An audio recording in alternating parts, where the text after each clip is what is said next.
guys, Brittany here, and today I'm in my kitchen. Little bit of trivia about me. My favorite food is macaroni and cheese. So today I'm going to share with you guys my favorite recipe for making homemade mac and cheese. I mean, mac and cheese out of the box is still great, but come on, you can't beat that homemade taste. So I'm going to show you guys that today. I've got my stuff set up behind me. It's pretty simple. I'm going to go through everything you need and kind of show you the process step by step. And today, not only am I doing regular mac and cheese, I'm going to do bacon mac and cheese. That's right, bacon mac and cheese. So I hope you enjoy it. I will also put a link to my blog in the description so that I'll have a blog post over there with all the steps written out so that you don't have to watch the video over and over and over again. If you want to try this, you can just watch the video, then look at the blog to follow it step by step. It might make it a little bit easier. Okay, so let's get started. Okay guys, so here you can see the ingredients that we'll need for this mac and cheese. Of course, we've got 4 cups of cheese. Now you can do basically any mix of cheeses you want or all the same type of cheese. This is just what kind of cheese I had in the fridge. Usually I do like a mix of 3 or 4 different kind of cheddars, maybe some mozzarella, just depending on how I'm feeling. So today I've got sharp cheddar and some Italian style that has mozzarella, provolone, parmesan, fontina, and asiago. You need 1 quart, aka 4 cups of whole milk, 1 stick, aka 8 tablespoons of unsalted butter. You need 1 pound of noodles. The recipe I originally found called for elbow macaroni, but I usually use Campanella. They were just out at the store, so I bought some rotini. Of course, you can use any noodle. You know, a pound of noodles works fine. 1 tablespoon of salt, half a cup of all-purpose flour, and 2/3 cup of breadcrumbs. You can use panko breadcrumbs. I've just got some Italian seasoned breadcrumbs here. And I also have 1 pound of bacon chopped up and ready to go. So let's get started. Okay, I don't usually add bacon to my recipe, but today, you know what, I decided let's throw some bacon in there. So if you're going to add bacon, totally optional, I would definitely cook it first and then just set it to the side while you're doing everything else. So this is me cooking my bacon. Yay, bacon, it's so good. I love bacon. Don't you love bacon? Anyway, so again, if you're gonna cook bacon, cook it first and set it to the side while you do the rest of the recipe. Okay guys, so I've had my bacon sitting out on some paper towels for a little while to let it just cool down and let the paper towels kind of soak up the grease. So we've got some good looking bacon here. Now I did use a whole pound for this size dish that we're making. So next, just you want to chop it up because you're going to want it in bits and pieces, not whole slices of bacon. And you can either do this by hand if you want, or just take a big knife and kind of just chop it up, you know, whichever you want to do, whatever's easiest for you. My knife skills are poor, so I'm going to be honest, I just kind of rip it up. Make sure your hands are clean. That's all I got to say to you. So yeah, chop up your bacon. Again, do this before you start the rest of it, just so you can have that off to the side, ready to go when you need it, while everything else is being prepared. Okay, so to start with, I have got my noodles over here cooking. You know, just start them first so that they can get cooked and get done while you're working on everything else. So the first thing you'll do besides that is you'll take your quart of milk and heat it over medium-high heat until it just starts to simmer. And so when it starts to simmer, take that off and just set it to the side. And I just like to use the same burner. So I've got a new pot here. And melt your butter in the pot over medium heat. So I'm going to turn that down a little bit. And once your butter is melted, then we're going to whisk in the flour. Okay guys, so my butter is melted now. So I'm going to whisk in the half cup of flour that we got here. And get it in there.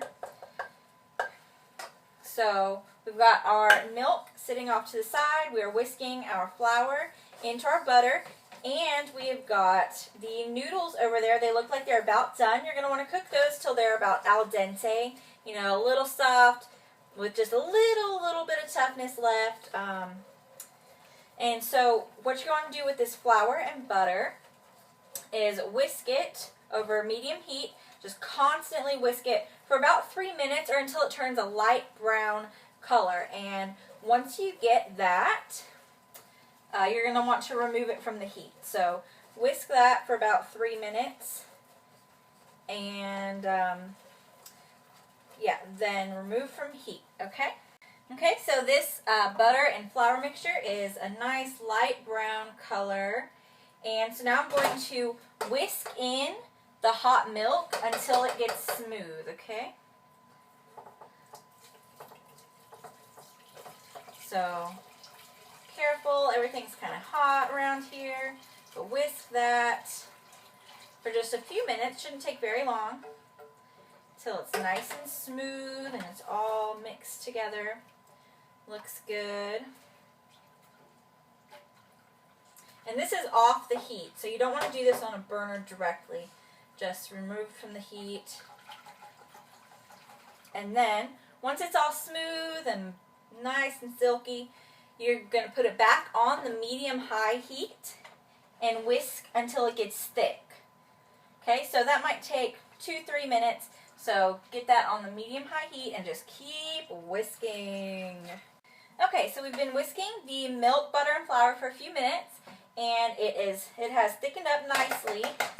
A good general rule to see how thick it is it'll coat the back of a spoon. So that is done.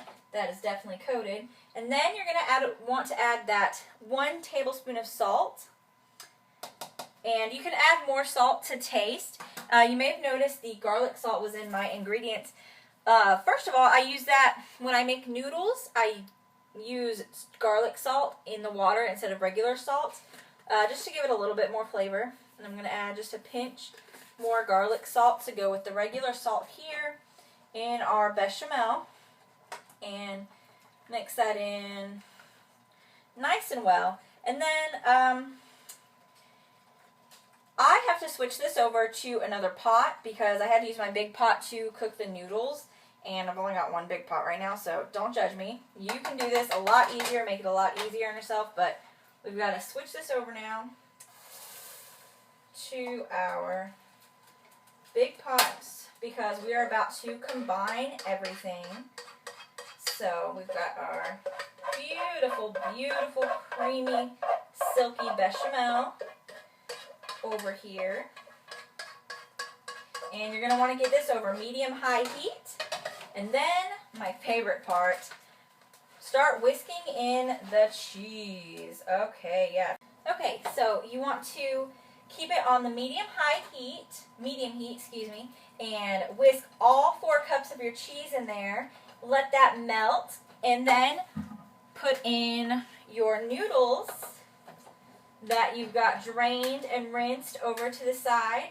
And then it's going to take up all the space in my pot because it's such a small pot. And then get that kind of heated up, and you can go ahead and add your bacon at this point. Get it all nice and mixed together and heated up. And then once it's heated up for a few minutes, we will get it in the oven.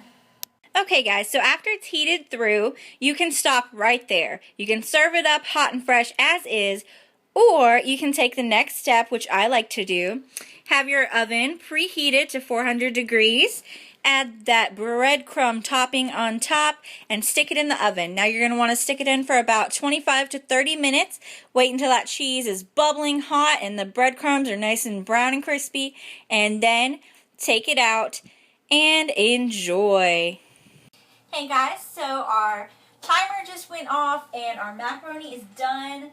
The cheese is nice and bubbly and the breadcrumbs have baked in really nicely. It's beautiful. It's gonna taste amazing. So that is my recipe for mac and cheese, in this case bacon mac and cheese, but you can just as easily do it without the bacon. So give it a try. It's gonna be the best macaroni and cheese you've ever had. So try it out. Let me know if you try it. I would love to hear how your experience went and if it turned out great or maybe not so great, or maybe if you changed something to go more with your taste. Let me know. I'd love to hear from you. Again, I'll put that link in the description to my blog with the step-by-step instructions written out. Thanks for watching. Like, comment, and subscribe, and remember to smile, Starshine.